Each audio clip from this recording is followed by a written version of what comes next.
ஜெய்வாசவி. இன்று 4வது ஸ்லோகம். மன்யசே யதி தத் சக்யம் மயா திஷ்டுமிதி பிரபோ யோகேஸ்வர ததோ மே த்வம் தஸ்யாத்மானமவ்யயம். இறைவா, அதை பார்க்க எனக்கு இயலும் என்று எண்ணுவீராயின், யோகேஸ்வரா, உமது அழிவற்ற உருவத்தை காட்டி அருள்க.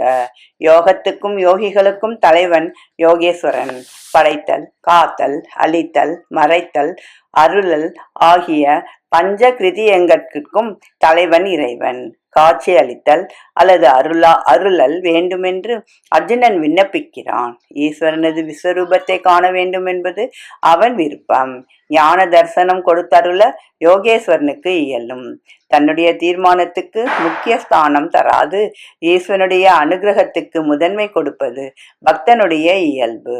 மனிதன் எதற்கு தகுதியுடையவன் அல்லது தகுதி அற்றவன் என்று தான் அறிந்து கொள்வதை விட பகவானே அதை உள்ளபடி அறிகிறார்.